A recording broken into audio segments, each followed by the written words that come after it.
The Chiefs have just come out on the ice for a warm-up period. They're about to try for their 5th consecutive win. They're getting a good round of applause from their own booster club, who have traveled all the way from Charlestown to be here in Peterborough tonight.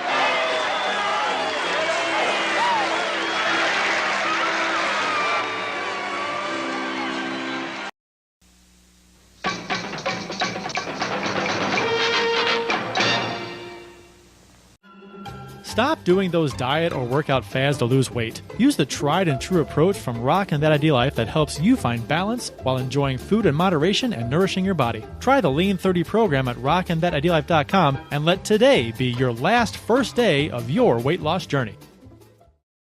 When buying or selling your home, you need to feel protected. Realtor Mike Burgoyne not only looks out for your interests, but as a St. Louis area police officer will make sure you feel safe and well-informed with every decision. Email Mike at strikewithmike.com and start the process today. That's Mike at strikewithmike.com. Welcome to episode 20 of season 13 of Let's Go Blues Radio. This is the often imitated, never duplicated. I'm not going to debate you, Jerry. I'm not going to sit here and debate. We're the original St. Louis Blues hockey podcast, Let's Go Blues Radio. Special thanks to our sponsors, rockinthatIdeallife.com and Realtor Mike Burgoyne for once again proudly sponsoring the show. Please check them out. Also, don't forget to check out our t-shirt shop at letsgoblues.com for the very best St. Louis Blues themed t-shirts at an unbelievably fair price. It is Thursday, February 22nd, 2024. This is episode number 451 all time. And we're streaming live right now on YouTube, Facebook, Instagram, Twitter, Grindr, and OnlyFans. Our handle on all the socials, you can follow, you can interact with us on the social media. Our handle on all the socials is at LGB Radio. I'm Kurt Price. My co-host for the big show tonight is Bill Day. Jeff Ponder is on assignment and also facing allegations. So he's got a double whammy. The agenda for tonight includes discussion about the Blues 4-0 win versus the Newark Islanders that just wrapped up moments ago. And we'll discuss the $5,000 fine to Bennington for high sticking in the Nashville game. And do you want to trade Pavel Buchnevich? There's a social media movement amongst Blues fans, some Blues fans, who would like to see him traded this season. All of that and more on this episode of Let's Go Blues Radio. Bill, how are you doing, sir? It's just you and I this evening. It is. Unfortunately, the allegations once again resurfaced for Mr. Ponder, and he's actually in a prison labor camp. So it's pretty serious this time. It does sound serious. So it's 10 p.m. Do you know where your children are? Had to get that in. Yeah. There's a beer. I had this pulled up earlier and I don't know where it is. There's a beer called It's 10 p.m. Do you know where your children are? Wow. Is this a like always in production kind of thing? Because we should try to seek this out. I know, right? There it is. Right. Let's pull it up here. Let me open image, a new tab, and I can share this with everybody. Let's share my screen. For those of you who are, who are watching the show. There it is.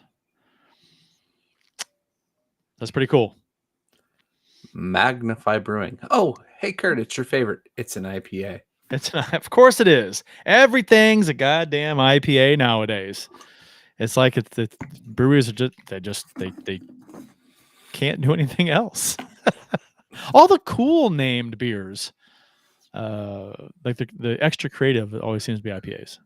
Well, I will challenge you on that tonight for my beer of the show. All right, good. You do that. So I may have to. I would drink this one in a second. I don't care if it's an IPA. Got to drink that. Where is Magnify Brewing? I can't read the label. It's too tiny. Yeah. Any of our YouTubers or listeners know, hit us up on the socials, and because we don't want to Google it. It's in Fairfield, New Jersey. Yeah. Probably not a lot of listeners in that market, other than Wyshynski. No, fuck New Jersey. I'm still bitter about the Stevens thing. 44 years ago today, the Miracle on Ice happened. USA beat Russia 4-3, or the Soviet Union 4-3. This was 1980. I was 6 years old, or I guess I was 5 years old at this time. My birthday hadn't happened yet that year. So I don't remember it, but I was 3 days shy of my 4th birthday. So and the funny thing about this game too is that when it aired here in the United States, the game was over. It happened already. And because the network didn't want to carry it live because it was, what was it, earlier in the day, and they wanted to have it in prime time.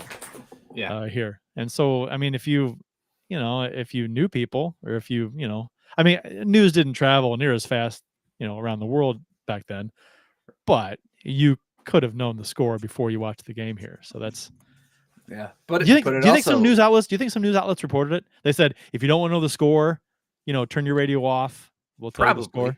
Yeah, I think it led to more people. Maybe the one time in history that that it kind of worked out for the best, because it led to more people tuning in to see the game.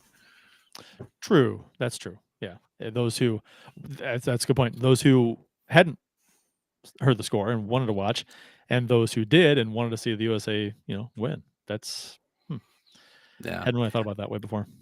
I mean, obviously, just about to turn 4, don't have vivid memories.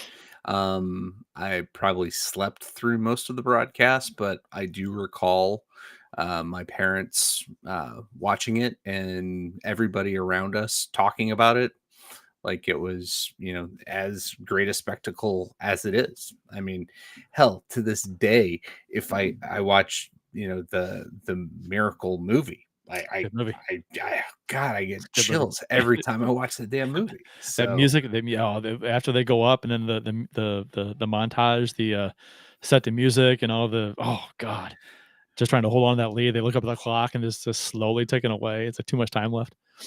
Yep, it's crazy. And it's a good movie too. I have a story about that movie. When I was working at the movie theater, managing the O'Fallon 15, I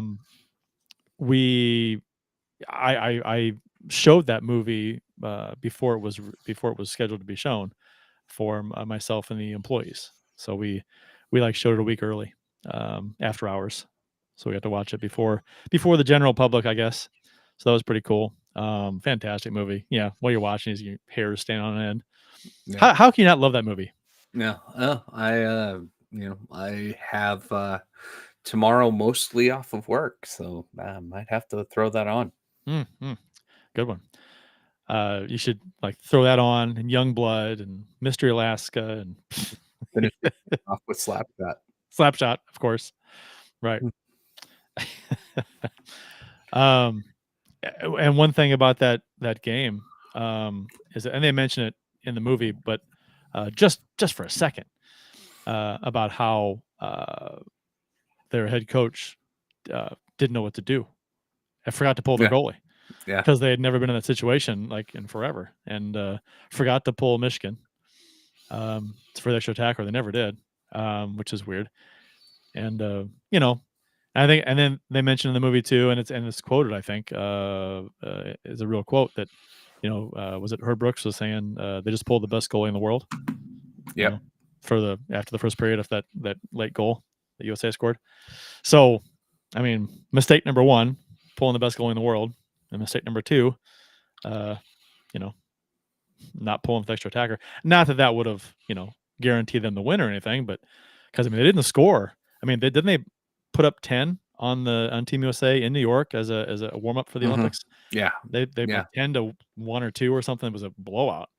Right, they embarrassed the USA, and everybody thought it was just going to be a repeat of that. But man, Jimmy Craig, what a performance!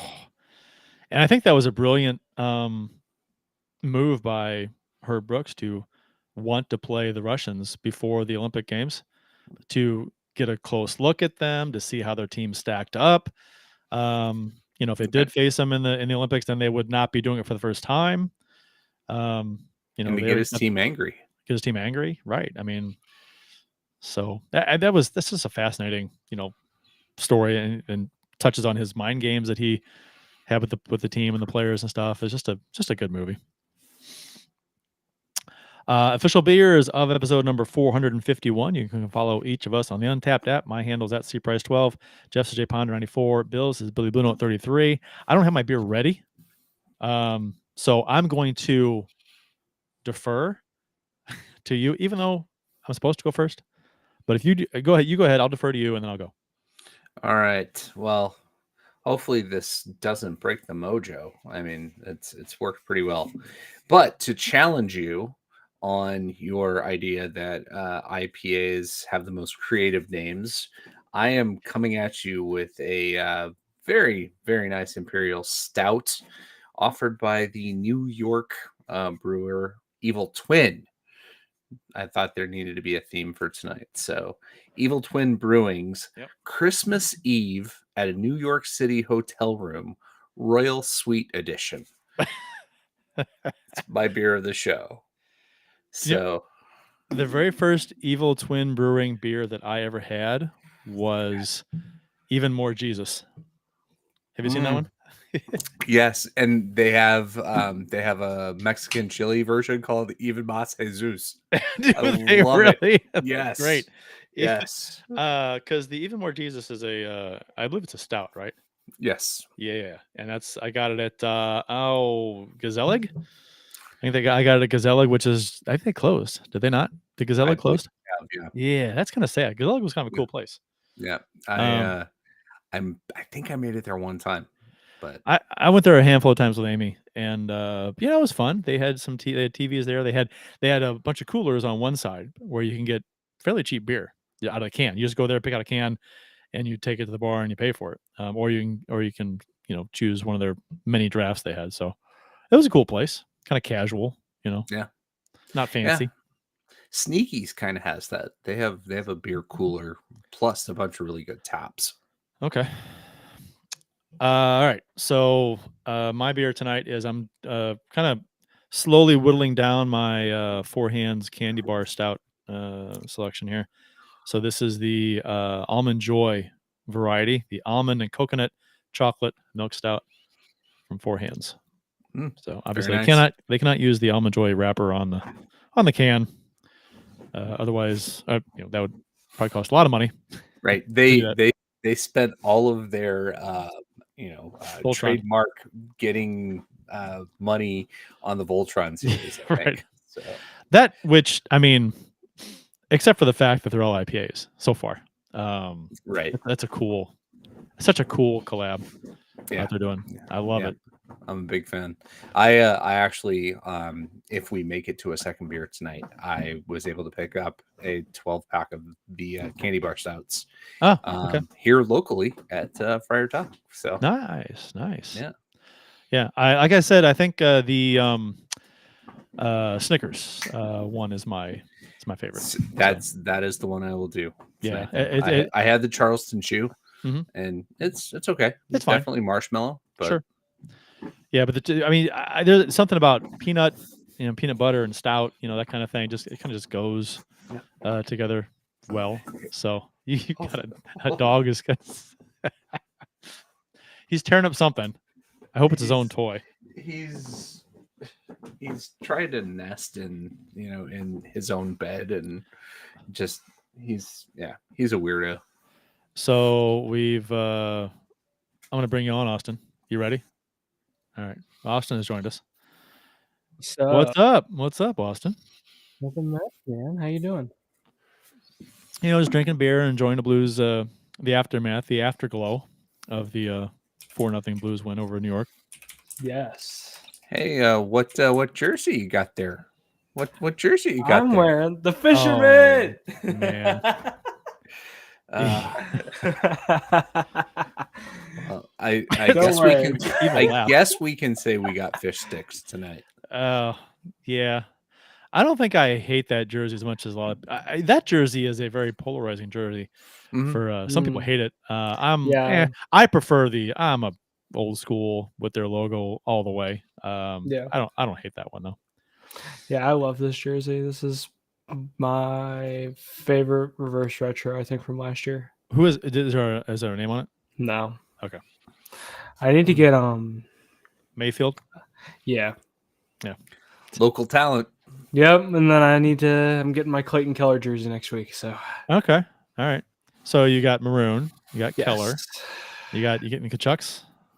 I have Brady in my closet. Uh-huh. He's actively Wow, in my closet. Has not been playing Should hockey you for the should you last admit week. that? Yeah, I was gonna say, should you Yes. admit that on the air? You'll have a SWAT team busting down your door. Great, I can't wait.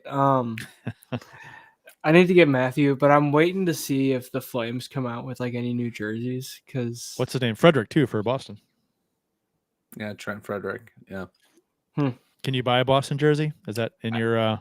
it's not. Does your- Well, I did just order a Happy Gilmore jersey because we're showing it at work, and I'm gonna try and work it.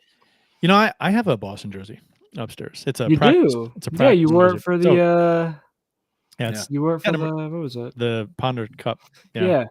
Yeah, it's got 12 on the back. So it's kind of like it's my number, and Oates is when he was here, but to Boston. So yeah, it's Oates is my guy, despite the It's like nasty exit. I really want a Bedard jersey, but I don't want to be able to say I own a Chicago Blackhawk jersey. I have no desire. I don't know. But I it's don't know. So they're Wait till he leaves and go somewhere else. Yeah. Give Give it 2 years. He will. Yeah. No, and I was going to say you should probably wait till after trade deadline to make a decision on a Keller jersey. Yeah. Mm. Get a Chikrin Blues jersey. That's an interesting point with Bedard. You said 2 years, Bill. He is so competitive, and so emotional on the ice, and he wants to win so bad. You got to think that after a number of years there, if they're not winning, I wonder what he would do. I wonder if he would want out. Could be like a Mike Trout situation. Mike Trout, who still plays for now. Baseball. Yes. Yes, because he's still there though. Yes. So you're saying I'm saying like he's. He might Wasted end up like talent. Yeah. Okay. Yeah. Yeah. Or Chicago might just tank for the first round pick again, and I don't know if they're Macklin tanking. They just suck. yeah. I mean, they don't even need it. Yeah. They weren't going to be good coming into the season. Yeah. Let's see. Ken Morris says, "Us Lynch still recovering from your Route 66 drive with your dad?" Nope. No, that's a big no. Next question. So we got here some Miracle on Ice comments. Ken Morris says he watched the Miracle on Ice live on ABC. How could you watch it live on ABC when it was broadcast on ABC after the game was over? Or did ABC broadcast it live? Or am I wrong about that? Because there are people celebrating in the background behind. It wasn't Jim Nance. Who was that? It was who was that? Al Michaels and no. Well, somebody outside the arena was before the game started. Before they broadcast the game, there were people celebrating, not celebrating, but like yelling behind them. I got the impression it was because that game was over at that time. Maybe, I don't know. I forgot who it was. The older guy. I think he's probably dead now. That's been 44 years ago. He's got to be dead. He looked old in that picture. All right. Are you gonna hang with us the entire show, Austin? Or are you gonna? Yeah, I'll hang out. Okay. All right. We got room below us, so you all do. Right. You did watch the game tonight, right? A little bit. A little bit. Okay. Contribute what you want. Will do. All right. So some roster updates. The Blues have recalled forward Zach Bolduc from the Springfield Thunderbirds, 20 years old. He dressed in 48 games for the Thunderbirds this season, posting 23 points, 8 goals, 15 assists, and 20 penalty minutes. He did play tonight. Didn't get a lot of playing time in the first period because of all the penalties, but we'll talk about that when we get into the game. The Blues designated defenseman Justin Falk has a lower body injury for long-term injury reserve. He missed the last 10 games due to a lower body injury, and they also placed Scott Perunovich on IR, but then they took him off almost right away to play in tonight's game. So he had missed the past 7 games due to a lower body injury. Bill, you ready to do your save of the week? This will be the Sure. third installment of Bill Day's Save of the Week, Yeah. where Bill breaks down a favorite save of his over the past week or so. Yeah, so I was trying to remember what do we do? The first one was Hofer. The second one was Bennington. Yep. I'm trying to remember the save on Bennington. I should know this. I did this segment, but You should. you know. All right, so we'll get into this week's, and we had a bunch to choose from. Not from the Nashville game so much, but get this going. Yeah. All right. Nashville game. Yeah, the Nashville game, we'll talk about that later, but not that one. So this one comes from the Edmonton game, and we had a couple of choices for Zach Hyman getting stoned by Bennington, and I decided that we're going to go with the second one. So it might have been good to have the first one in the package, but the second one I just thought was better. The first one, if you recall, similar play, cross crease pass, one timer by Hyman into the glove of Bennington. Great glove positioning by Bennington on that. So the second one, as we watch over and over on the loop, is again power play setup. McDavid gets the puck from Nugent Hopkins, coming up right here. And then goes between the legs of Scandella to Hyman, who instead of trying to go back to glove side, pulls it across and tries to go backhand. But Bennington is alert enough and agile enough to kick the leg back and make the save. To me, a couple of things here. Goalie knowing that he has a guy who's on pace for 50. Hyman's tied for 5th in the league in scoring in goals this year, so he's super hot. Playing against the best player in the world is out there setting him up. The first time he went glove side didn't work. You got to be expecting that he's going to try to mix it up, unlike what happened tonight with Palmieri, who just kept trying to go to the glove side. But Bennington, another save where, as I watch it, it just hurts. I'm going to loop it one more time. I like how Krug kind of saved the day there. After that great save, he pokes it away just so because the rebound's sitting there. Right.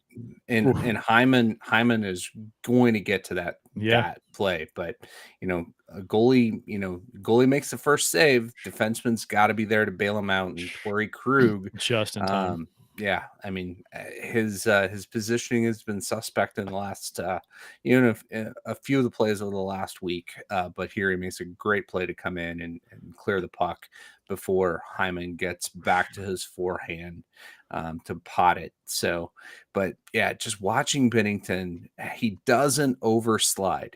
He stops himself. He does, he could have totally kicked too quickly and pulled himself out of position, but he anchored himself, got his trailing skate, the left skate inside the post, slowed himself down, and was able to spread out, get kicked back across. You have to have incredible tone to be able to do that and not just rip every muscle running down the right side of your body. Just beautiful save by Bennington. He had so many good saves in this game, so many great saves tonight. You'd think with somebody getting a hat trick and the announcers drooling all over Jordan Kyrou throughout the entire game tonight, that there was a very good chance that Bennington getting the shutout wasn't going to be the start of the game. But 38 saves tonight, and beautiful game tonight. great effort. The score of this game was 5-3, but to shut down the high flying Oilers, that's a pretty damn impressive show from Bennington, robbing Hyman twice. Yeah, and I was wondering if both saves were going to be in that montage, because when I think didn't Ponder say that the glove save by Bennington, he's like, isn't that when he said, "I think we have our save of the week," and then right after it, like a minute, 2 minutes later, this one happens. It's like, well, shit, now we have two to choose from. Good Lord, this one is probably the more athletic of the two. Right. So, I mean, it's like, this is just more impressive, especially if you're a goalie. You understand, though, this is much tougher. Right. And, it's we go back to that debate that we had that Ponder finally gave it on, the pass coming across from a lefty to a righty, getting the one-timer. Hyman, on that first shot, Hyman got all of it, and he had great placement, but Bennington just had the right placement. That's more of a reaction save, where this is more of a recovery save, and it was just a thing of beauty. Justin Scott says, "Hey, you beautiful sons of bitches! I just got here. How are we feeling currently?" I mean, we're gonna get into the Islanders game here in 1 second. Seeing as this is a post game show. Right. But yeah, I think we're all feeling pretty good about the game. So we've had a couple of gems for post game shows. I know. Right? Roar Bacon being the first. That was the best, right? I mean, we do our very first post game show ever, which was years ago, and it was ahead of the time, right? We know we're doing this ahead of time. We announced it before the game, and it's the Roar Bacon game. Unbelievable. I was like, couldn't it was Blues and Blackhawks, so it was like it was an easy decision to have for a post game show, and to have it be that game. It's like, wow. We are due for a break. So on the other side of this break, we're going to talk about the Blues 4-0 win over the Islanders, which will be a lot of fun to talk about. This is Kurt, Bill, and Austin on Let's Go Blues Radio. We'll return after these messages. We've all tried a diet or workout fad at one time or another, but it always ends the same, right? We either lose the weight and then get back to our routine, but then put the weight right back on, or it just simply never takes hold. It's time to move into a habit-based program that focuses on organization and simplicity. Rockin' That Ideal Life's Lean 30 lays it all out for you with the correct food to eat, how to meal prep, and even sprinkles in plenty of healthy recipes. With Lean 30, you'll get the full ID Life arsenal, including energy for that needed kick, a tasty Nourish shake for your needed fiber intake, Slim Plus to help control your cravings and provide a metabolic boost, Lean capsules help bust those sugar cravings, and ID Nutrition gives you the added punch you need that takes the guesswork out of what supplements to take. Join the many who are seeing success and make this your last first day on a new program. Visit rockandthatideallife.com to get started, and remember to email Dustin at rockandthatideallife@gmail.com for an extra 10% off exclusively for Let's Go Blues radio listeners. Start your transformation to the confident, vibrant person you've always wanted to be with rockandthatideallife.com.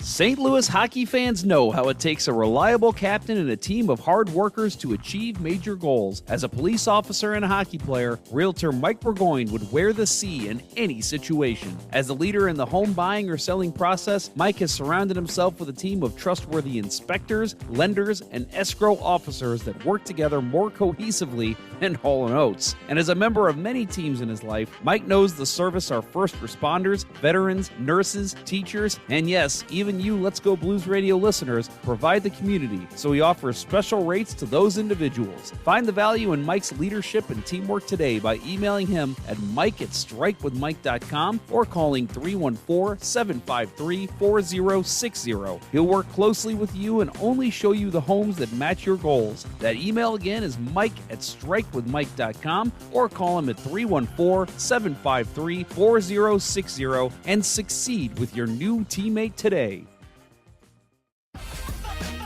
And now, back to Let's Go Blues Radio, the longest running St. Louis Blues podcast with Price, Ponder, and Day.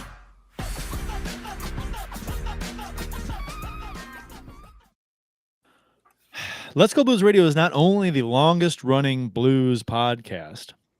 I'm gonna say, and I'm pretty sure about this, that it is the longest running podcast in St. Louis. Any podcast. Pretty sure. Like nonstop. You know, I'm pretty sure about that. I mean, you find me another podcast in the St. Louis area that has been going for 13 years. Find me one. Yeah. That's a long time. It's a long time. Austin, you on it? Go ahead. Go ahead. You find a long Producer one. Austin is It's good to see me live at work today. yeah. He's got the scent. He's going after it. Right. his tail's in the air and his nose is on the ground. Ken Morris says, when Bender is on his game, there are none better. He and Glenn Hall are my two most favorite Blues goalies ever. Oof, that's a big statement. None better? Mm-hmm. I mean, I love Bennington. And I think when he's on his game, he's damn good. You mean none better all time? You can't mean that. In Blues history. In Blues history, he's up there, right? I mean, that's a nice discussion. I guess you can say that about any goalie. You know, when they're on, that's the game that you. And I guess when they're on is when you want to think that that's how they are, and if they are that way most of the time, then that's who they are. Is Bennington on his game most of the time? I guess it depends what season you're talking about. So. Ken Morris also says, I believe the Olympic game was broadcast live on ABC Worldwide of Sports, but at my age, 7 years old, the mind is the first thing to go. It wasn't live here. It was broadcast later. I know that for a fact. Unless you watched it on satellite. The big, huge honking thing. Did they even have satellite? They didn't have satellites back then. That's 80 was too long ago for satellite. It was still secret military technology. Right. Yeah. You'd see them on the tops of the broadcast trucks, and that's about it. Or military bases. And Austin is hard at work. Okay, so the post game. He's gonna find like an emos fan podcast that now, beats us by like 3 years. You know what? And I'm not talking one podcast a year. I'm talking weekly, semi regularity. So I literally looked up on Google longest running podcast in St. Louis, and the first three are a show called The Morning After. That's not though. They're not. No, it's not, because I look and years active. They started in 2017. So yeah. So and I've heard them say that they're the longest running podcast in St. Louis. They're not. Media. Well, you guys are the longest running podcast in Edwardsville. We're the longest running podcast in the St. Louis area. If they're talking like what, like a broadcast podcast, right. Broadcast media podcast, which not keyboard warriors like us. Which okay. I mean, I always said too that doing a terrestrial radio show like KMOX, for example, and then just taking the audio and putting that on online for a podcast, that to me is not really what a podcast is. You know what I mean? That's just putting out their daily terrestrial radio product. True. Yeah. It's a little different than what we're doing. Granted, we're on YouTube and then we put it out as a podcast, but this is podcast first and foremost. There's no regular commercial breaks. There's no limited time slot for us. Mm-hmm. So it's almost like it's cheating. We're talking about like a radio show an actual radio show that just takes the recording and puts it on as a podcast. It's not really in the spirit of a podcast, I guess you would say. But I do enjoy it though. Don't get me wrong. I love listening to being able to listen to like a sports, like a hockey show or something on KMOX or 101 ESPN after the fact. like later in the day. That's great. I love that. So I like that. I like that the recordings are put out there on the website at least, which never was the case 20 years ago. Okay. Apologies for the dogs barking, but Julie was at the game tonight. Oh, I would not. You see how that works? She goes to the game and I stay home with the dogs. And she just got back. And she just got back. So, okay. So yeah, somebody buy her season tickets because 4-0 shutouts don't happen every night. That's, I mean, she goes. Yeah, the scoring records aren't broken every game either. That's right. Patrick Wa's New York Islanders were in town tonight. He's been the head coach of the Islanders for about a month now, and they haven't really seen any improvement or a new coach bump that most teams get at some point during early on during a new coaching hire. And they had lost 3 of 4 coming into this game, and they were currently, before this game started, 5 points out of a playoff spot. So they are a little more desperate for points than the Blues are. I mean, the Blues are desperate for points because they're trying to hang on to a spot. And you know what? To be honest, I'm going to be completely honest with you, because that's the kind of guy I am. I had no idea Patrick Waugh had been hired by the Islanders as head coach. I missed that completely. Earlier today, I was like, "What? He's the head coach again?" And I was happy. I'm like, "Oh, good. You know, he's a character. He's a personality. You know, maybe I'll get into some arguments with some other players or other coaches or whatever. That'd be kind of fun." Yeah, but this is the new and improved, mature coached teams to championships in the queue, Patrick Waugh. So yeah. Still pulling goalies with 11 minutes to go. Exactly. Still not afraid to pull his goalie, regardless. We'll talk about that when we get to it, but I have some comments about that. So coming into this game tonight, Bennington was 1 win behind Curtis Joseph on the Blues all-time wins list. Cujo was all alone in 3rd place with 137 wins. Bennington tied that tonight. So he has 137 wins. He is now tied with Curtis Joseph and will surely move ahead of him, hopefully next game. First period, scoreless. And to start this game, Walker takes a penalty. What is it? 10 seconds into this game, he commits a penalty and then his play stopped a little bit later. I had the game on and the puck dropped, and I turned to look at the TV what I thought was a few seconds after the puck drop, and I see the referee's hand in the air already. I'm like, motherfucker, are you kidding me already? A few things piss me off in this world than taking a penalty on the first motherfucking shift of the game. I hate that so much. I hate it. And it set the tone for the rest of the game. I mean, just back and forth with the penalties and power play opportunities, especially the first period. Yeah, right. Yeah.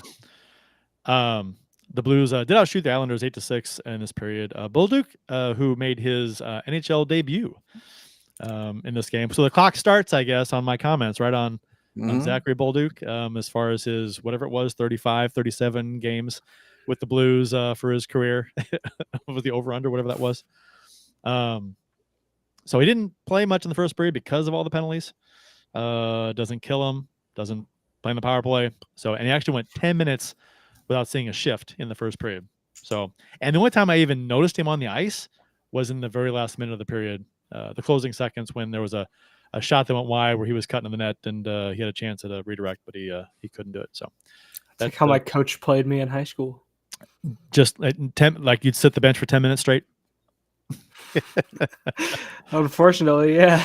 Tough to get the juices flowing. Yeah, I know, right? I mean, but you got to tell your coach, "Hey, coach, how are you expecting me to do anything if I'm cold every time I go on the ice?" I've recovered from warm-ups already. I could. It's got to be rough. Now. It's got to be rough to be sitting for. I mean, if you don't get that regular shift, it's. I mean, it's never happened to me. Fall asleep. Fucking dirt.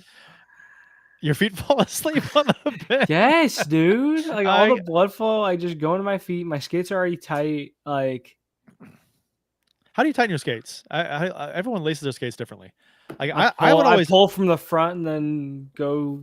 I would always lay some real tight to start, and then as I got farther up the boot, they were looser, so I could bend my ankle. I could have more flexibility with my ankle. I wasn't a tight lacer up top. That was me. So the Blues, how do you lace your skates? Not this is like a riveting discussion for this show, but how do I? Yeah, are you like tight all the way? Or are you like? I'm tight the entire boot, and then when I get to the top, go behind and then come back around the front. Okay, so you wrap around, but you lace them pretty tight the whole way. Yeah. Okay. Yeah, I was always more of I want to flexibility. I just felt I was more stable. Okay, all right. Could move easier. You're an ankle bender. Yeah. All right. You've seen me play. I have. Okay, so second period, Blues were outshot 20-10. But they were outscored the Islanders 3-0. And if you blinked, you missed the 3 goals the Blues scored. Back-to-back quick goals in the second period for the Blues, 32 seconds apart, a new franchise record for fastest 3 goals scored. The Blues' previous record for fastest 3 goals was 36 seconds in a 6-5 win versus the Tampa Bay Lightning on April 15th, 1993. In that game, Kevin Miller scored at 1938 of the first period. Bob Basson scored at 1948 of the first period, and then Basson scored again 14 seconds into the second period. So, man, Kevin Miller, Bob Basson, blast from the pass. The first of the Blues goals tonight, the first goal was a backdoor weak side that was abandoned by the Islanders. This was vintage St. Louis Blues from last season. They just completely abandoned backdoor. Saad was wide open on the power play. Buries a power play goal on a great pass by Sundqvist. Perfect execution on the space given by New York. Something we saw happen by the Blues a lot last season, I said, and with those backdoor goals. And just 7 seconds later, 7 seconds. That seems impossible, but it happened. Buchnevich scores his 20th of the season and the Blues' second goal of the game. The Blues did win the faceoff after the Saad goal and broke into the zone. 2 Islander players chased Kyrou as he cut to the boards and kind of curled back to the point a little bit. And then Kyrou slides a slick pass to Thomas, who was darting towards the center, towards the corner instantly, and it has a 2-on-1 down low. Thomas makes a perfect pass to Buchnevich, breaking down the middle, who tucks a shot up under the bar, which he had to do because Varlamov had gotten across in time down low. So he had to go high, and he smoked it. It was a beautiful shot. 25 seconds after that goal, Buchnevich strikes again. The Blues break out of their own end, rush up the ice. Thomas carries the mail into the zone, finds Kyrou in the high slot, who then feeds Buchnevich for a one-timer from the right side and in. Kyrou's second assist of the game. I have accused him recently of trying to be a playmaker when he's not a playmaker. He's a scorer, shoot the fucking puck. But he does have 2 assists in this game so far in the Blues' first 3 goals. So it was funny because if you went to the bathroom or if you went up to get a snack or something or anything and left the room, you come back, it's 0-0 and you come back, it's 3-0. Can you imagine that if you left the room and come back and it's 3-0 from when it was 0-0? So you did that. Yeah. You did that tonight? Yeah. So I had gotten like a notification that our mail came. I had some things I ordered. Our mailboxes are weird. We have communal mailboxes like in the middle of our neighborhood. So I got up to go get my stuff. I come back and it's 3-0, and I immediately check Twitter. You're like, is this right? Bally's, get the score right. Come on. Yeah. I check Twitter. I see everyone posting the video. I'm like, oh my God. It was bananas. Yeah. Sounded like it was amazing in there. It sounded like playoffs. It was. Can you imagine being? I'm sure that game was bonkers.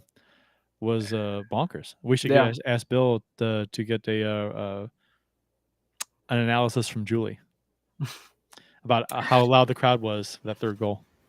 Yeah, I was getting the inside scoop on everything that went down in the game tonight. Okay, all right. Yeah. So you want to share details or anything interesting? No. No. It's yeah. Drama? I will be facing the allegations next week. Oh. Okay. If I share. All right. This might be the end of Bill Day. Yeah.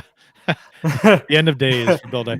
So I was thinking about this game. Whenever this, like, okay, so back in the day before DVRs, right? Early 90s, right? You're watching the game, and if you went to the bathroom or went to get something to drink or eat and came back, you missed it. There was no getting it back. You couldn't rewind it. So something like this that happened back in the day, it's like you've missed it. It's done. DVRs, I think, have become such a commonplace in society. I don't think it's one of the best inventions for consumers of video TV. DVRs are amazing. Don't take them for granted, kids. DVRs weren't a thing not too long ago, and they're quite amazing. It's like an old man. You do.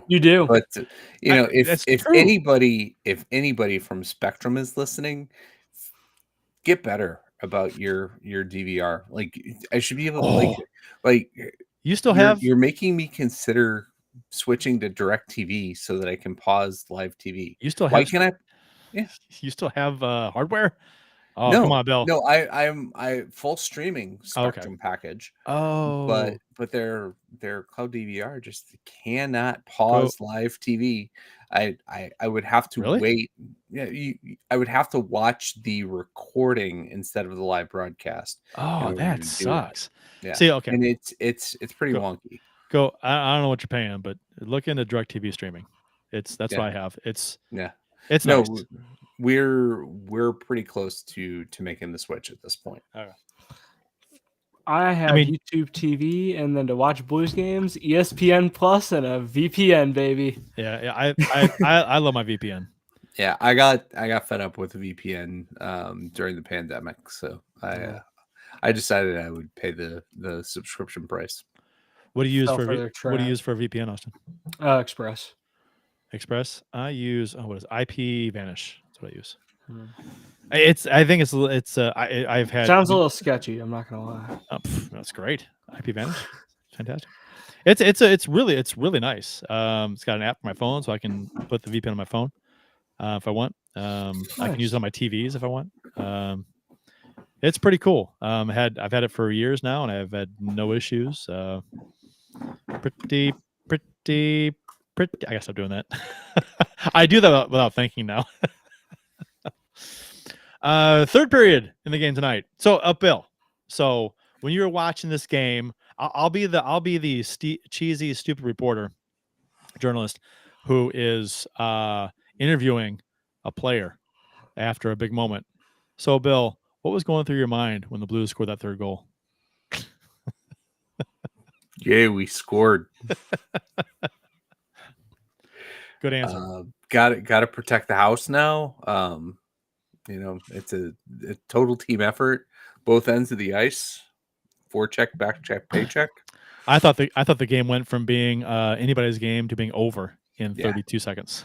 Yeah, no, I mean that's the Islanders looked totally defeated after the second goal, and then to give up the third goal. Right, it just the look on Patrick Watt's face was just like, I'm gonna have to pull the goalie with 11 minutes left. I know it, and that's what wound up happening. So, actually, it was like 10. No, it was over. Was it 11? It was 11:06 when he pulled Islanders pulled the goalie. Third period. We'll fast forward. Islanders pulled the goalie with 11 minutes to go in the third period, give or take a few seconds. While the Islanders, it was 4-on-4, right? So that the pulled goalie gave them the power play. Was that correct? Yeah, I think 5-on-4.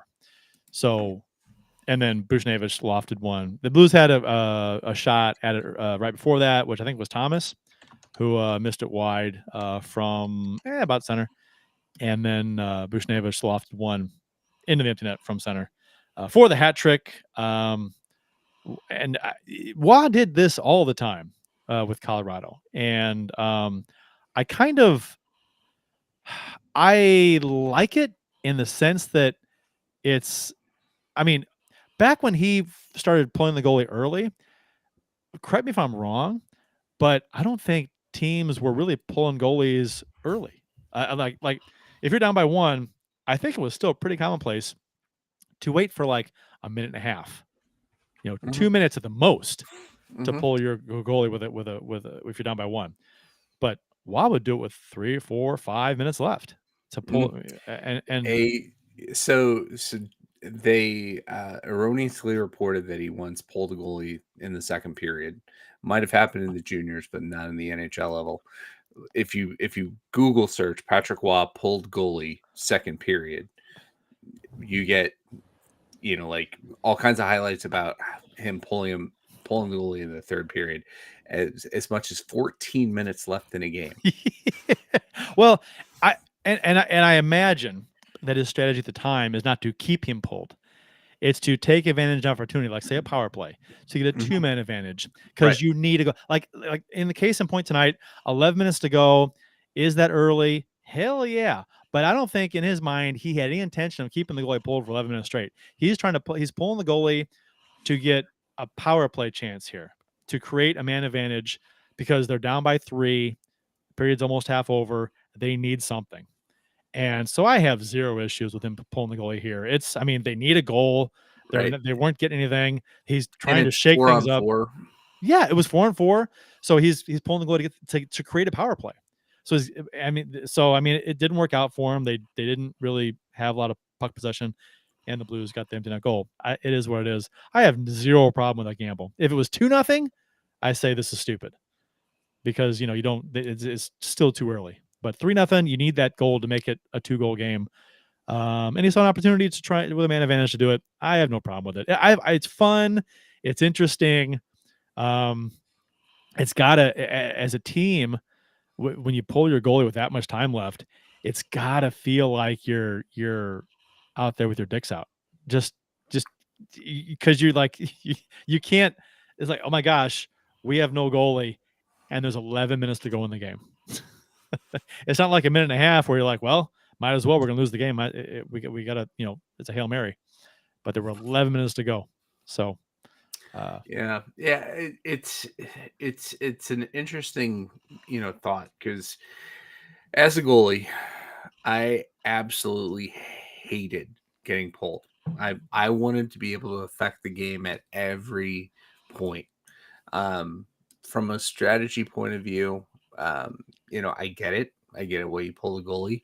And, Patrick Waugh being, in my opinion, the greatest to have played in the NHL.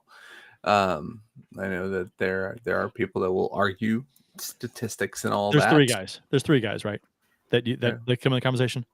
Brodeur, Hasek, Waugh. Yeah, what? And now maybe Sawchuk, right? In different era. Different era, but now you're gonna get people saying Fleury too. But different. I don't know. Yeah, completely different to me. But yeah, the big 3 from the 90s, 2000s, Waugh, Hasek, and Brodeur. And to the Brodeur people, I say Brodeur never won a Conn Smythe. Patrick Waugh won several in his career. 3, right? 3 or 4? 3 or 4. They said it in the broadcast. I think they said 4. Did they say 4? Montreal 90. 4 cups, 3 Conn Smythes. Right. So Montreal 86, 93, and Colorado. What was that? Was it 98 or 2002? He has 4 cups and 3 Conn Smythes. Right.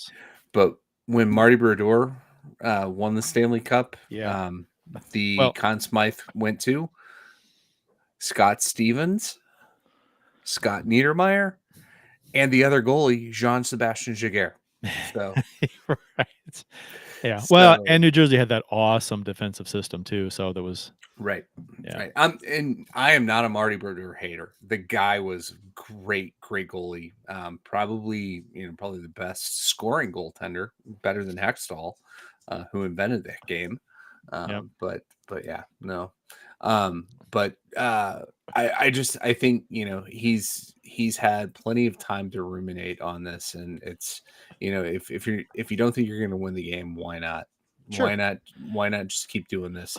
And as a goalie, as a former goalie, being the coach, and as a goalie on that team, knowing that my coach, who used to play at this level, thinks our team is better off without me, that sends a hell of a message. Well, you can't look at it that way, though. You look at it like your every team, goalie will, though. but if your coach thought they were better without you in goal, he wouldn't start. He'd start with 6 skaters on the ice from the start of the game. Let's see how bad the Islanders season gets. Oh, wouldn't that be hilarious? It's 11 o'clock.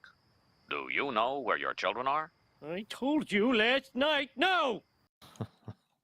They got pulled by Patrick Waugh. Yeah. And Austin has bowed out and put the wrong overlay on. There we go. See you, Austin. Thanks for stopping in, and have fun at work tomorrow. Yeah. That the FBI van showed up with that Kachuk in the closet comment. Right. So. Yeah, he had to go suddenly. Yeah. Oops. It's like that live streamer that had the SWAT team outside of his house. Did you hear about that? Some comments were made, and they showed up with like guns outside of his house while he was live streaming. No. Yeah. Doesn't surprise me one bit, but yeah, I don't know the details on it, but yeah. Okay, so Toropchenko had a goal taken away due to a high stick in this game. Good call. Yeah, I was really hoping that it was a that it went off the Islanders player, and Kessel got his first, because that's that was my initial reaction. Oh, Kessel first goal. Yeah, and then I could say that I got it very close to my pregame prediction of a Bolduc hat trick. Would have I got the details a little bit wrong. Somebody scores his first goal in the NHL in this game, and somebody gets a hat trick. I just got the wrong player, but no, didn't happen. What we got here? The Bennington got his third. Is that right? His third shutout of the season. Is that updated right correctly? I'm looking at the stats here on the Blues website, and it says 3. If that's updated, that's correct. Seems right. Yeah, Buchnevich with a hat trick. Robert Thomas with 3 assists. Kyrie with 2 assists. New York dominated on the face-off dot. They had they outshot the Blues 38-25, which is not surprising for the Blues nowadays. They just do not generate consistently a lot of shots towards the net. Tonight they 4 goals on 25 shots. That's a very nice percentage. Face-off dot, we lost. New York had 57.7 to lose 42.3. Blues are 1 for 5 on the power play. New York 0 for 5. Islanders out-hit the Blues 25-11. That's always a weird stat, because teams that typically out-hit the other team by a large margin means that they didn't have the puck as much.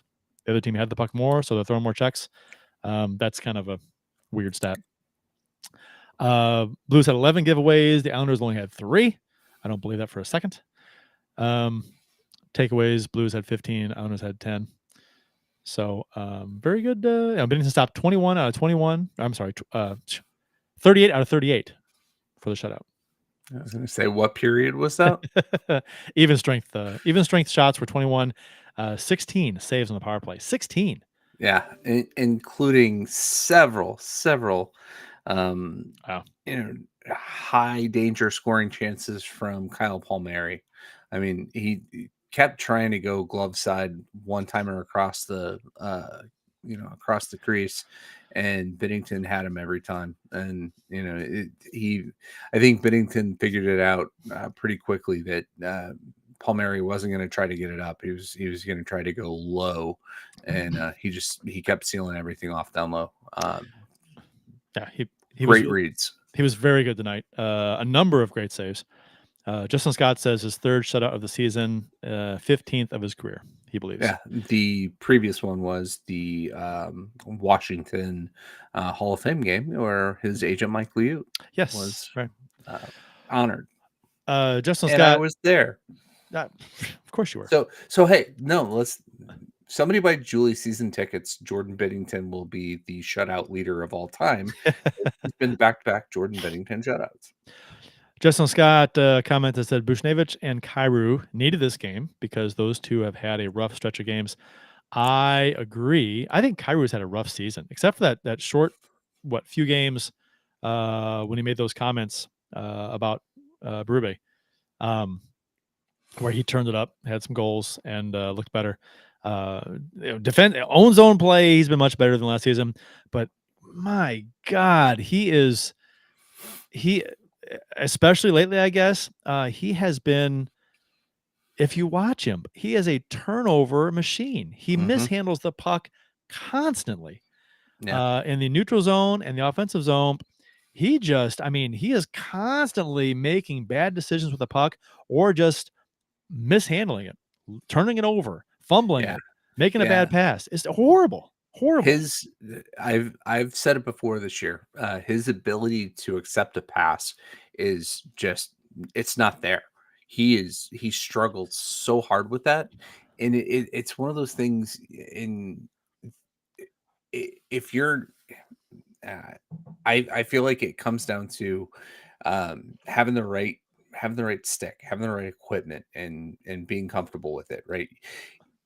If he's a shooter, that should be his priority with his stick, but he needs to learn how to catch a pass with that. And he also, the other part to his game is he needs to learn to shoot the damn puck rather than try to pass as much as he does. Yeah. Right? I said it before. He needs to adopt Brendan Shanahan's philosophy when he played. Shoot from everywhere. Just shoot. Shoot the puck. Shanahan has over 600 goals.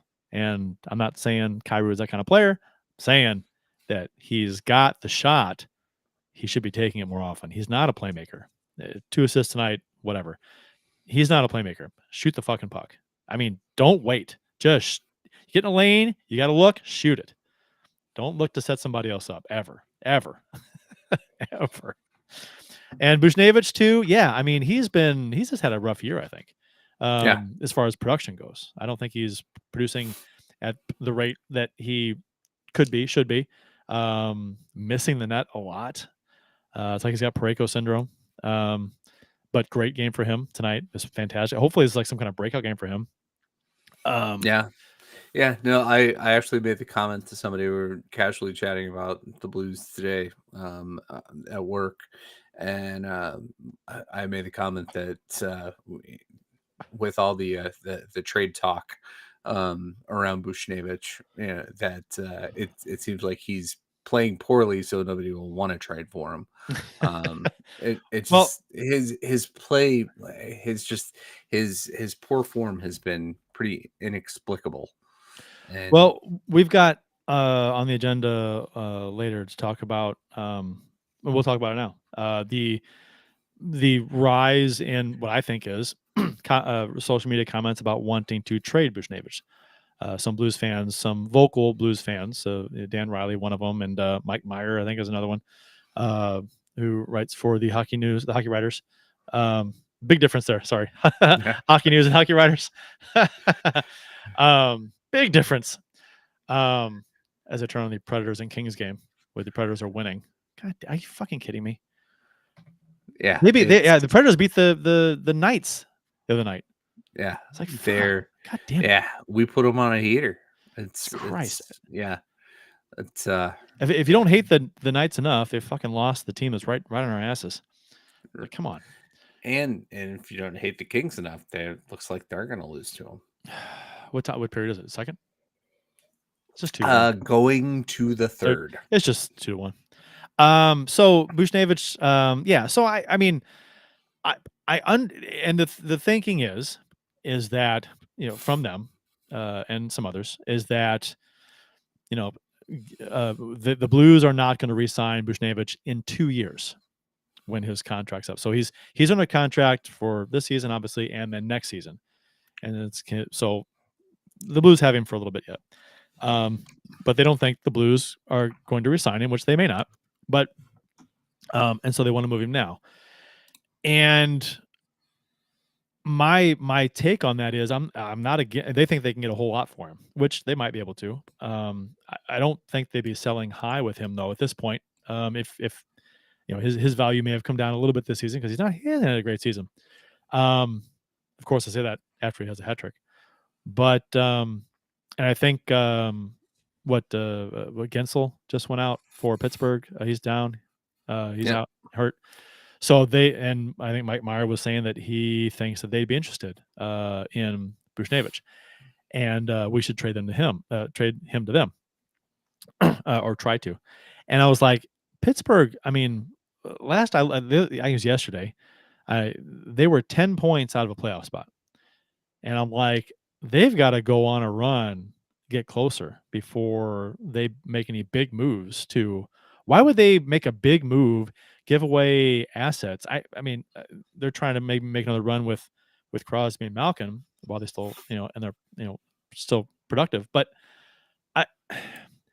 I just, I think they're too far out of the playoffs to give away a lot for a guy like Buchnevich. I don't see them like that. To me, a team that would acquire Buchnevich would be a team that would be like going for it, right? They're acquiring him to help be legit cup contender or put him over the top. Vancouver. Oh my God. If they acquired him, Jesus Christ. But so I don't know. I mean, I understand why some teams want him, but I think Mike Meyer was all about him signing in like Pittsburgh. We drooling over him. And I'm like, I don't know if they would be, because they're not in the playoff. I mean, 10 points out with 28, 29 games to go, whatever it is, 30 games to go. That's essentially out of the playoffs. You got to go on a run. 10 points out right now is a lot. And they got to pass 4 other teams. So and they do have, I think they have a couple games in hand too. So that helps, but still that's a lot of points to be out of the playoffs at this point of the season.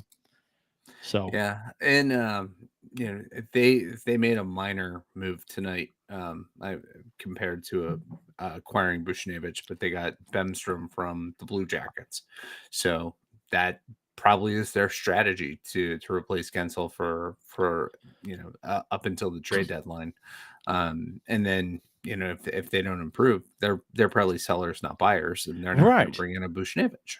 Exactly. Exactly. They have to close that gap. They have to be basically right on the bubble, like tied for a wild card spot or something. And then maybe they want to, and even then, how much are you going to give up for a guy like Buchnevich? Are you going to give up a lot? Why would a team on the bubble of getting in give up a lot for a player? That doesn't make any sense to me. Unless they expect to get guys back from injury at playoff time. I don't know. I mean, I don't think Pittsburgh would be interested in Buchnevich, giving away a lot for Buchnevich. I'll say that. What it would take to get him. I think the Blues, there's no way the Blues trade him while they're in a playoff spot this season. If the Blues fall off the table and they fall 6-8 points out of a playoff spot come the deadline, then I can see them maybe trading Buchnevich, because they're going to be sellers, but not as long as they're in the playoff in a playoff spot. There's no way. This franchise wants to make the playoffs. Mm-hmm. They missed them last year. They do not want to miss 2 years in a row. They want the playoff revenue. I understand the thinking that you want to get assets for guys. I get it. If you're not going to be a cup contender, I understand that thinking. But I've said it before. I've always been a guy that if you're in the playoffs, you stand pat. I would not sell any key pieces because you never know what's going to happen in the playoffs. You might upset a team in the first round. Playoff hockey is amazing, and let's not forget hockey is entertainment. So, I would love to see the Blues try and knock off a team in the first round. That'd be exciting. You go back to the Colorado and Blues series from a couple of years ago. That was a fun series. I mean, Colorado played really well against us, but man, the Bennington was on fire. You had the water bottle. I mean, who wants to trade those stories for stuff, right? I mean, come on. Right. So, and JR, friend of the show, Jeremy Rutherford, put out an article on this today, and the Blue. This is a retool, not a rebuild, and trading of Buchnevich that's what you do in a rebuild, and Tom Stillman isn't going to tolerate that. He can't afford to, right? This team is thin margins. They need to push to make the playoffs. You're not going to do that with Buchnevich. Maybe if somebody comes along and is able to offer you like some insane package, 2 firsts and a top shelf prospect. That's not going to happen though. Yeah. At the deadline, if the Blues are on the outside looking in, you consider it. But right, but I'm saying that as we stand right now, no way in hell. I'm saying that offer would not present itself to us. That's a lot. No, and that doesn't happen in this day and age in the NHL. No. I think, and I've always said that I'm not against trading anybody if it makes this team better now and in the future.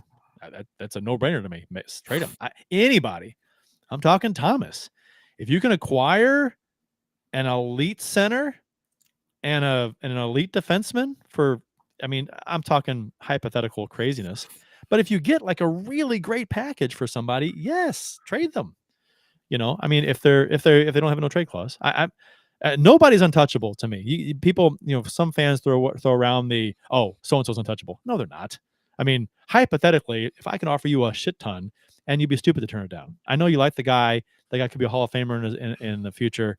But what if you get 2 Hall of Famers in return? Come on. There's no one's untouchable. Wayne Gretzky was thought to be untouchable, but his owner got into financial trouble and needed the cash, so it happened. He was traded, and then he was let walk. So, whatever. Yeah, but by another owner in financial straits who went to prison. I just craziness. I think. Justin Scott, no Thomas, stay you fucker Kurt. I know what you mean. And again, that was hypothetical. But yeah, come on. This is not going to happen, but you tell me if you're offered McDavid for a Thomas, you're not going to take it? Come on. But again, I guess we're talking realistic trade proposals, right? And in the real world, a realistic offer for Thomas, you're probably turning it down. Because you just assume keep Thomas, right? And I get that. So, but again, right? Like the Islanders came to the Blues to say, let's Matt Barzal not working out here. He and Robert Thomas, pretty much the same player. You want to make a 1-for-1 trade? You don't do it because Robert Thomas is going to be, he's year or 2 younger and has shown potential captain qualities down the road. Right. He's part of the fabric of this team. You're not going to make that trade. And he's already got fan acceptance and fan favorites are a thing. I think the fans love him here. So there's no sense in tearing that down to hopefully rekindle that with somebody else either. So that's he's Thomas's money to the Blues, as far as having a nice product on the ice, a productive product on the ice, even though we've complained about the offense this season and the shots on goal not being where it needs to be, but I don't think any of that lies on Thomas. Yeah. So anyway, the Buchnevich trading thing, I am not against. Is Toronto's beating Vegas 7-3? I just looked up and saw that. Is that true? Good Lord. Yeah. I don't. Buchnevich. I would, if I were a gambling man, I would say no. I'd bet on him not being traded this season. I don't think he'd go in the offseason unless the Blues were, trying to retool their defense and included him in a package to bring in, something for defense. I don't know. I could maybe see that, but not until this offseason. Probably not until next season. Yeah, if they're panicked that Justin Falk's injury is a career ender, maybe you make a decision. That if there's a better candidate on the market this year than you expect to be out there later, maybe then you explore making that deal now. But it's got to be it's got to be a move that isn't going to completely mean you're out of the playoff hunt this year. Yeah, and I just don't understand. I don't fully understand people wanting Buchnevich traded. I've heard their reasoning. I guess I understand it. I just disagree with it. I respectfully disagree with those who want to, because we're not top tier cup contender, they want to sell. And I've been vocal before about that mindset that I don't agree with that at all. I think, there are a reason that teams in the playoffs, no matter where they are, they don't sell. They want playoff revenue. They want to win some games in the playoffs, or they want to put themselves in the best possible position to win some games and possibly a round or more in the playoffs. Upsets happen, right? All the time, actually. And Colorado, unless they can figure out a way to bring in somebody like Jacob Markstrom, they're just an injury away from a real quick exit in the playoffs if Georgiev goes down. Yeah. So I think one last point on the Buchnevich talk. Yep. He has moved himself.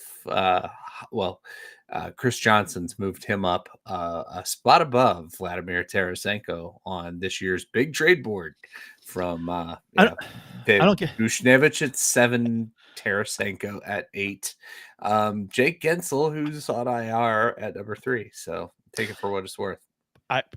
I'll be shocked if Buchnevich is traded, because that means the Blues will be getting a haul for him, and I just don't see that happening. I don't. He's not getting traded this season. He's not. I would bet money on that. So anyway, the Blues previous games leading up to this one, the Blues did beat the Edmonton Oilers 6-3 on home ice for their 8th win in 10 games at the time. Big 4-goal second period, won this game for the Blues. They had 15 shots on goal in the second period. Shocker. Funny what happens when you shoot the puck and it goes on net. Some go in, sometimes. So Neighbors had a goal and 2 assists. Thomas had a goal and 2 assists. Kyrie Buchnevich, Crew, a goal and assist each. The Blues actually outshot Edmonton. Edmonton outshot the Blues 38-30. Benson made 35 out of 38 saves, and Blues were 2 for 8 on the power play. Edmonton was 1 for 3. And then the next game, I was going to say, if only we could watch one of those 35 saves over and over and over right. as a segment on this show. Did we watch? Was it over under on the amount of times we watched that save was 35? I'll take the under, but not by much. So the Blues played Nashville and lost 5-2. I had called this game the biggest game of the season, and the Blues didn't. No, I mean, I thought they played good. They just didn't. They couldn't beat Saros. Disappointing. As it was. The Money Pucks deserved to win a meter. Had the Blues winning this matchup 64% of the time. So they thought the Blues outplayed Nashville. Expected goals in this game were 3.84 for the Blues and 3.84. I'm sorry, 3.84 to 3.14 in favor of the Blues. And the Blues actually outshot a team for once, 37-33. And so I think this couple incidents in this game I want to talk about. The Sissons goal that put the Predators up 1-0 in the first period, I don't think should have happened. And I forgot who it was that ran into Bennington, but he was ran into in the head, kind of spun around, and it took him forever to stand back up. He was kind of on his knees, sliding back and forth, like he was stunned, jostled, rattled from that hit to the head. No call, which I thought was ridiculous. And as soon as he stands up, they scored probably 15 seconds or something after that collision. And it looked like he was rattled from that collision.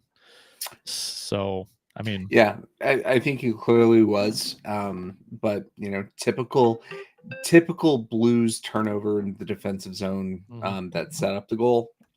Hate to see it. I forget who it was. I want to say Krug was involved, but the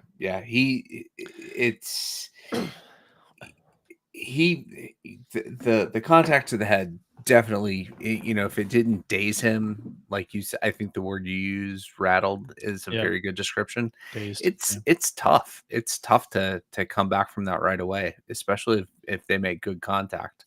As a goalie, I would like to see play halted when things like that happen, but it didn't. Yep. So maybe a little vigilante justice is in order. Maybe. I'm trying to. Justin Scott said Bennington should have played Nashville. Shouldn't have or should have? You probably mean shouldn't have, I guess. Yeah, he didn't play very good versus Nashville, but No, not his best game. No, and I will say that I did not like his game throughout. I'm not going to fault him on the goal where his brain got rattled, but that the Evangelista breakaway goal, absolutely hated his effort on that goal. Like he got anchored to a spot, and all Evangelista had to do was get the puck just beyond him, and he had a wide open goal. Did not like his approach on that at all. So well, and Carrier, the breakaway Carrier was the guy that made the contact. Justin just put it in the chat. Yeah, well, and the Evangelista's breakaway goal was because of Scandella falling down at the blue line, tripping over the blue line. He should have. He made a desperate play to try to keep the puck in.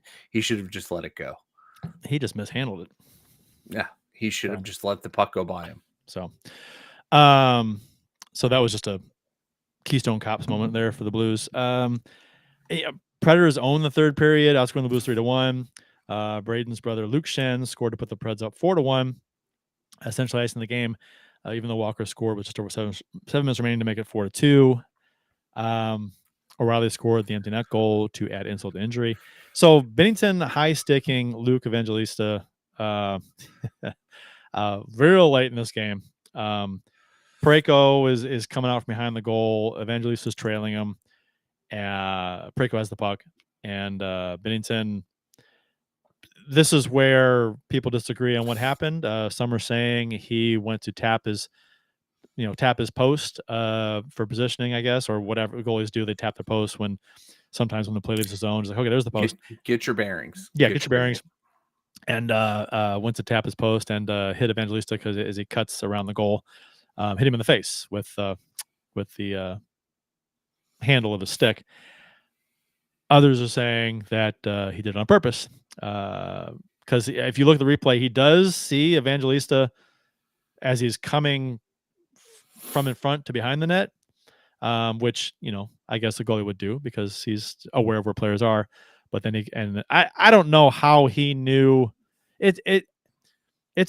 I think with Bennington apologizing to Evangelista afterwards, that leads a little more, adds some weight to he did it. It was an accident kind of a thing, but the league did fine him $5,000 for this, which seems to think they did it. They think he did it on purpose. So obviously an accidental high stick is not going to get you $5,000 a fine. So Bill, what it's not a kind of thing where you get a hearing and get to have your say. So it's just George Peros making a decision. So I think it was a bit of the vigilante justice. He got hit in the head. He's pissed off. We're not going to win this game at this point. So, get away with one. And he didn't get away with it. To me, I thought it felt to me like it was on purpose. Yeah. And I don't blame him. No, I don't blame him. And I mean, only Bennington knows, what actually, happened. And I get it. Hockey players or certain hockey players, a lot of hockey players are notoriously known for seeing an opportunity and taking advantage of it to, smack another player or give him a shot. Kadri diving on Bennington was a perfect example. He saw an opportunity, got hit from behind. All or I'm sorry, he saw an opportunity, got hit. Oh, let's just fall into Bennington. So it happens. Players do this all the time. They'll take advantage of an opportunity to hit another player, and act like it was an accident. Happens all the time. So there's that aspect of this. It does happen. So I honestly do not know. I understand both sides. Good arguments can be made. What I think is funny are those that when you see the social media posts of people that are just adamant, yelling, screaming that it was either on purpose or that it was an accident. I'm like, you don't fucking know. You can't tell for sure. I mean, you might have your opinion, that's fine, but don't act like it's the end all be all opinion. That's kind of goofy to me. But I think him apologizing does why would he apologize if he did it on purpose? You know? Assuming it was an apology, right? It could have it wasn't mic'd up, so you don't know what those words were. Well, they did. Bennington could be the greatest actor in the history of time. That's true, and they did say, and Justin Scott pointed out they did say it on the broadcast, and I heard that on the broadcast too that he did apologize. Granted, I'm not sure if there's video of that him apologizing. I'm not sure I've seen video of it. So either way, I thought that was I was surprised by the $5,000 fine, to be honest, because that seems very presumptuous. Well, to me, it's George Soros trying to appease people. I'm not going to suspend him for this, but I'm not. Yeah, I said Soros. Wait, I'm bringing in. Wait, some crazy conspiracy. This is a Wheel of Fortune puzzle before and after, right? Oh God, I just brought in some Trumper conspiracy theories into this. Oh, George, yes, it's George Soros conspiracy. No, George Peros. UC Soros. Probably trying to take some heat off of him. At least not having to listen to people bitch about what a dirty player Bennington is because he hit him with a fine, and fine is a fine is a fine. Oh yeah. So Justin Scott, the clip of Bedard slashing who was it that came together with Bedard as a goalie, and the goalie gave him a shot, and Bedard turned around and just whacked the stick out of his hands. I didn't see that one. Oh, I'm sorry. There was that, and then there was the one where Bedard scored and stared down a goalie, but then the goal was called back. They had a run into that game. But yeah, so anyway, we've talked about this before about how other goalies do things just like Bennington does.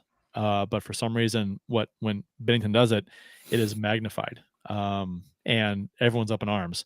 But when you have other goalies, doing whatever, taking shots, hacks, whacks in front, punch, shove, happens all the time. And there are highlights all the time from other goalies doing things, and it's Carolina's goalie. Yeah, Justin Scott says. They came together. I think Carolina's goalie gave him a shove when they were kind of skating. I guess in between periods or whatever it was. He was out of the crease. And Bedard turned around and just whacked the stick out of his hands. And then where's the outrage for the goalie shoving Bedard? Where is it? Nowhere. Yeah, no one. You didn't even hear about it, Bill. No, I did not. Yeah, it's just comical to me that I saw a YouTube video earlier today when I was looking up stuff that somebody made one 6 times Bennington was a crybaby, and they had one of them was somebody came into the crease and Bennington puts his hands up to basically block the player from coming at him, and the glove made contact with the face, and I don't know. He's dirty. He's dirty. Son of a bitch. It's so overblown, and people lose their shit with anything Bennington does, and it's embarrassing at this point. I think people have created this persona for him that, I mean, yeah, he's done some stuff, sure. A couple of things that were high profile, sure. But I mean, this is 99% of the things he's done has been like just kind of like nothing plays, a shove, a punch, whatever. It's something all goalies do. I don't get it. Yeah. I don't get No, it. he is a villain outside of the St. Louis market. Oh, sure. It's just that's the persona he's got. It's weird, and people hate him, which is fine. But I think if you were to ask them, and say, "Oh, he's dirty," I was like, "Okay, so show me what he does that no other goalies do." He Why is swung it him? his stick at that guy's head that one Yeah, time. missed him by 5 feet. Had no intention of hitting him.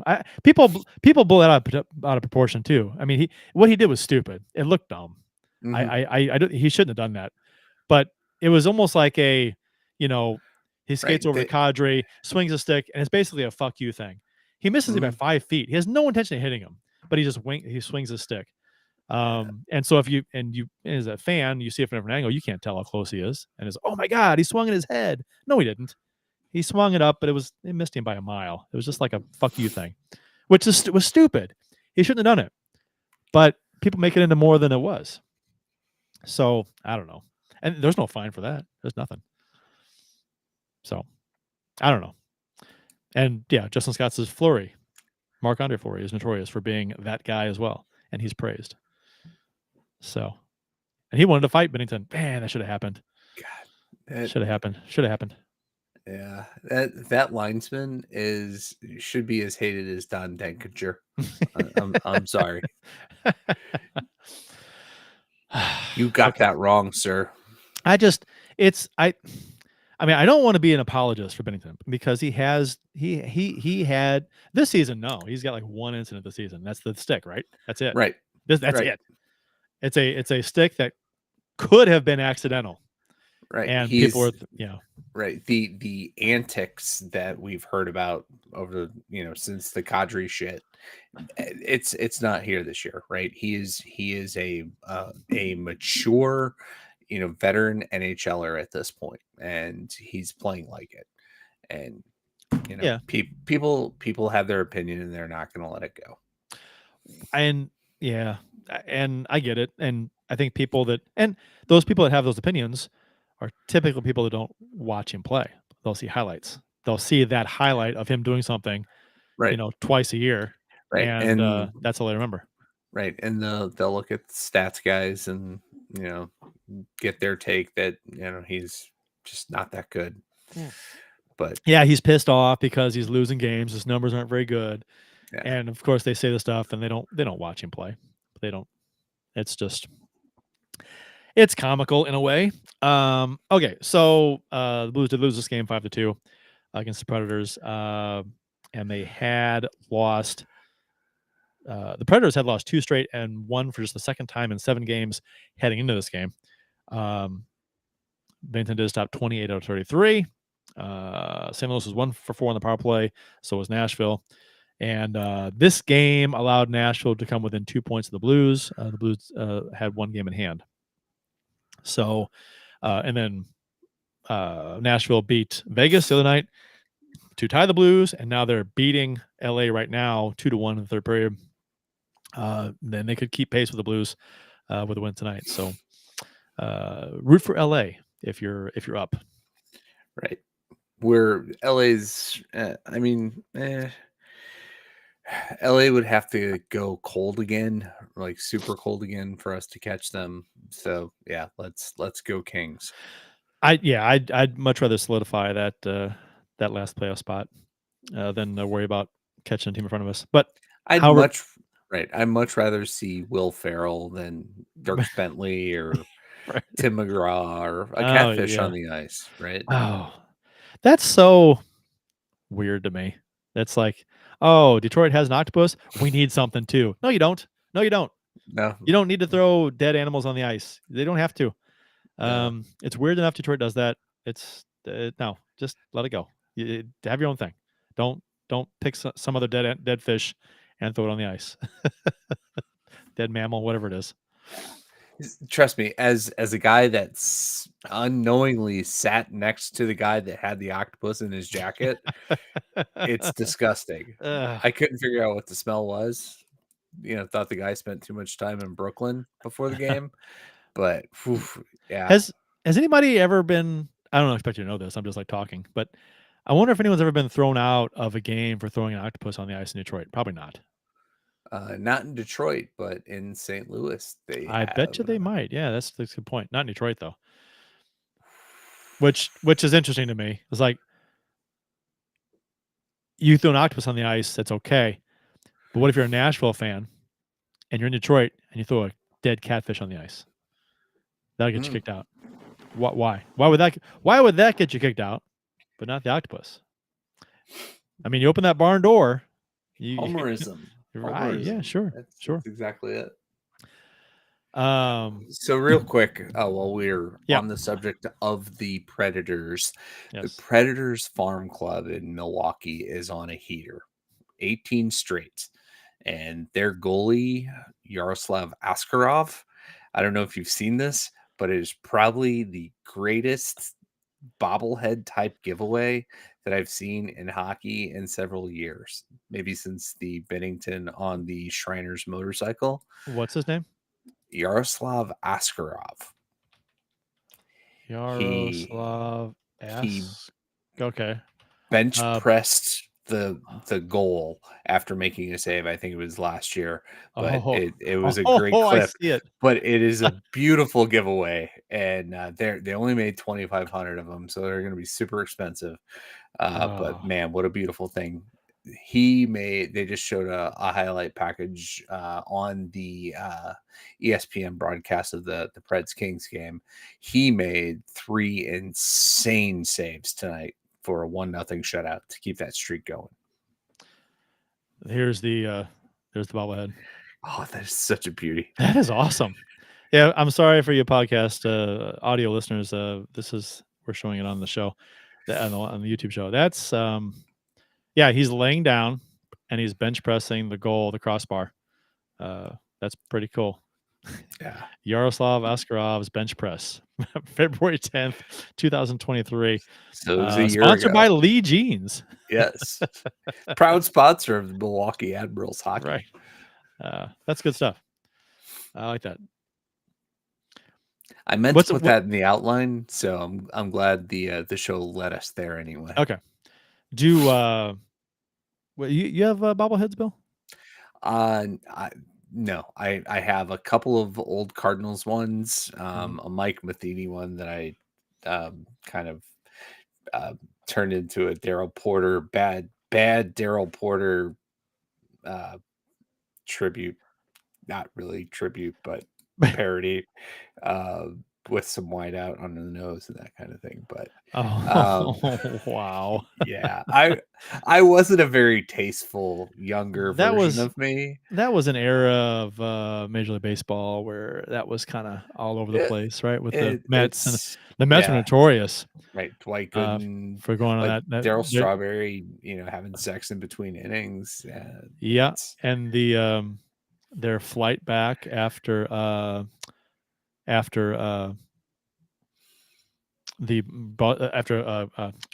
what's his name? The Buckner game. Yeah, their I guess their flight after they won Game 7 in that series.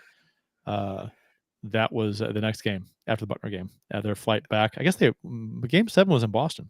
Yeah, and their flight back. Apparently, they tore that plane up. There's something on YouTube. Some kind of like animated documentary thing. It's a bunch of their quotes and their comments. They put together interviews and they animated it, and it's about that flight back basically. And it's like, they tore that plane to hell because they were partying. Yeah. So I can only imagine mid 80s in New York winning a world championship that nobody expected. Yeah. But back to your original question, I have one hockey bobblehead, and that is the Ryan O'Reilly giveaway from 2 years ago. Okay. I got behind me, I don't know if you can see it. It's kind of small up on the shelf there. There's a Bennington holding the cup right there. Mm-hmm. And then over here, I've got Pat Maroon sticking his head out of a big rig. Yeah. which is pretty cool. That's a neat bobblehead. It's a big one. And don't you have Darren Pang up I there have as Darren well? Pang is right there. Yeah. Yeah. Darren, it's the Fox Sports Midwest. Him with the Right, microphone with goalie pads on. Yep. That's pretty from cool. From the Winter Classic. Yep. And I got a Chris Pronger one over there on the side of the room, and I don't have a ton of bobbleheads. I like them. But yeah, I also have a Layla, who is right next to Pang up there, which was given to me. Not the most flattering bobblehead for for someone. Right. It's a poorly done bobblehead, I think, but it is what it is. Yeah, I do have several Cardinals ones. My one of my cousins was a big collector and had a bunch of duplicates. So somewhere I have a Willie McGee. I have the Jack Buck and the Mike Shannon behind the microphone ones. That's cool. Yeah. That's cool. Those are good old days, Cardinals baseball. After the Nashville game, the Blues lost back to back. The second back-to-back against Toronto, 4-2 on Monday afternoon. Hofer was in net for this one. Wasn't really surprised. We talked about this last show, who would get the second game against Toronto. Benedict got the start versus Toronto in Toronto last week, took the L, so Hofer got a shot in this one. I get it. Nyes scores early in the second period to put Toronto up 1-0. Inside outed Parayko, and then just a beautiful shot. I mean, this whole thing, I think people were on Parayko for this, but I'm like, I guess. But, it was just a fantastic move and a fantastic shot. I'm just like, I saw this. I'm like, well, fuck. That was a great move and a great shot. You tip your cap to the guy. That was good. It's tough. I don't think Parayko played it that poorly. He went wide on him, and Parayko shoved him, and it was a good play. Yeah, highly skilled guy. Yes, right. One of those things is like, how do the Leafs with as much success as they've had over the last several years get a guy like that, right? Draft a guy like Nyes. Yeah. It's insane to me. Saad did tie it up on the power play in this game. His slot shot deflected off of a Leaf player in front and by Samsonov. Lucky-ish goal, fine, whatever. But in this game, lost 4-2. Not enough pucks on net for the Blues in this one at all. Second game in a row against Toronto where they just not gotten a lot of shots on goal. I think they only had 13 shots through 2 periods. I think halfway through the third period, they had like 15 shots. It was just like, come on, guys, this is not enough. Back-to-back poor showings against the Leafs, but to me, I have the goofy start times: 4:00 Saturday against the Predators, noon on President's Day against the Leafs. You're gonna get those anomalies, but there's another. I hate them. Isn't there a 2:00 game or 4:00 game on Saturday? This coming Saturday, I believe so. It is 4:00 Saturday against Nashville. Yeah. In Nashville this time. In right? Nashville, so, yeah. That would have been, you know what? That was the game that I think we at the beginning of the season talked about possibly going to. Yeah. I know I got my kids that weekend, and that's actually my daughter has a band competition in the morning. So it's probably good I didn't go to this game. Ended up I would have missed that, so I would have been not happy about that. And then Monday 12:00 versus Toronto. Ponder put this in there. Yeah. That's what he put. Yeah. That was this week. I was gonna say, okay. Yeah. Never mind. Old info. Let me pull up the Blues actual schedule here. We got yeah. What am I talking about? Saturday against Nashville. Scrap all that. Right. That'll get edited out in post-production. That's my bad. I didn't check that. That was from last week. Noon Saturday against the Red Wings. Yeah. No, 11. Yeah, right. 11 noon Eastern, 11 Central. 11 Central against Detroit. When was the last time we played Detroit at that hour? Jesus Christ. It was the day of the Preakness, and Justin Abdelkader scored with a broken stick in overtime, and they wouldn't review it because NBC had to get to the Preakness. Didn't they say it wasn't reviewable, that play? At the time, you couldn't review that thing? At the time, right. And then the next season, they made it reviewable. That was bad. My daughter, Mm. I was livid, and that was years ago, and my daughter was young, and she to this day she remembers having that discussion. She was sitting on the couch watching with me because she's a sponge with sports. She loves like asking questions and just absorbing information about sports. And I just showed her on the screen. I said, that's a crap goal. That shouldn't have counted. Here's why. Look at the replay. You broke it. You can't do that. You can't score the broken stick. And she was like, well, why? Well, why did they count it? And I'm like, because the referees didn't see it at first, and then they can't review it. It's not allowed. And she's like, that's not fair. I'm like, I know. That's not fair. Bullshit is what it was.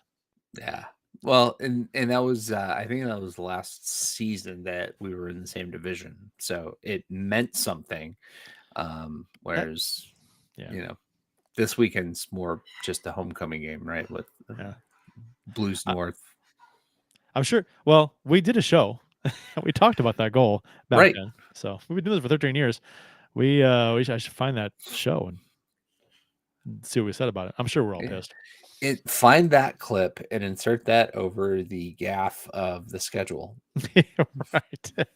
Yeah. 11 o'clock Detroit Saturday. And then they play Tuesday, 7 o'clock in Winnipeg. And then Wednesday we play Edmonton again, 7:30. So next week we'll probably have a Thursday show if we can. I'm not sure I can make that one. We'll see. Yeah, this is first trip to Edmonton. We've had 2 West Coast swings that have gone Calgary to Vancouver instead of interprovincial Calgary to Edmonton. So bizarro. Justin Scott says, I can just picture Kurt yelling and throwing his hat down in disgust. Yeah, you have no idea. I had to control myself a little bit because my daughter was right there. She was. How long ago was that? How many years ago was that? 6? No, more than that. I was at my other house. It's got to be that was 2016 or 17. 16, right? Probably 16. So that was 8 years ago. Yeah, and she was like 6 years old. So I was at my other house, so it had to be like 16, I think. 2016. Ish. Applicator scores broken. 15? March 22nd, 2015. Okay, so she was about March. She was 5, going on 6. Oh God. There are 2 goals. There are 3 goals. Well, there are 3 moments in that house, or 4, I guess. I remember with the Blues. Actually, more than that, but the Taze breakaway on Miller. In the playoffs that ended that in overtime that ended that game,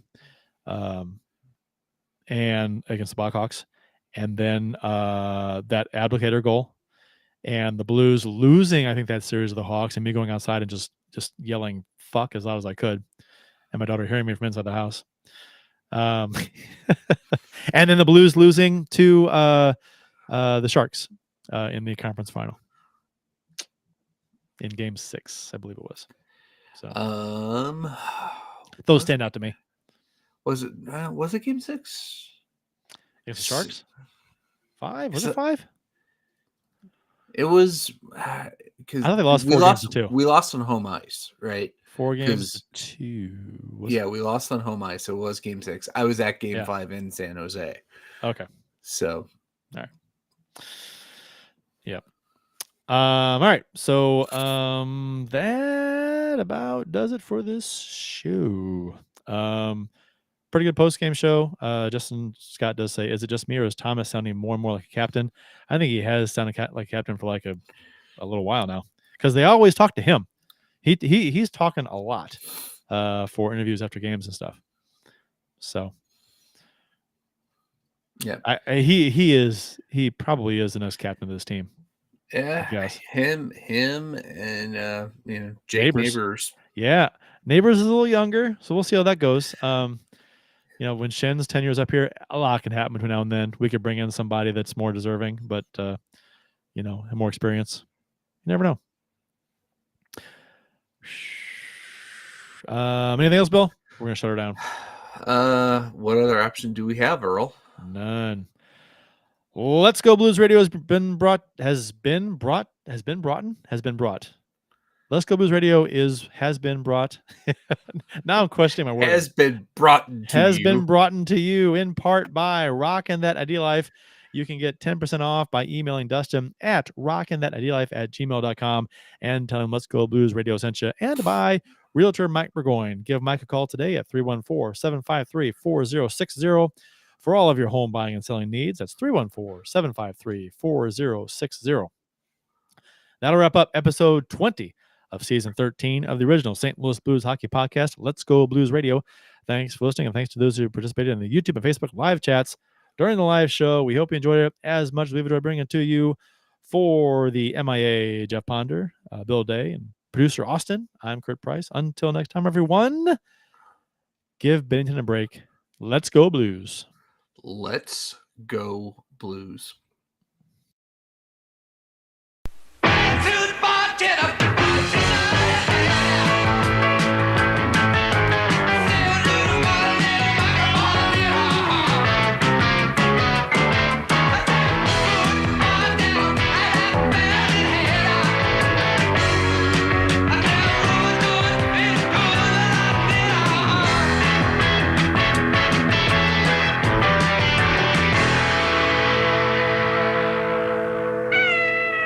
Sit, Ubu, sit. Good dog.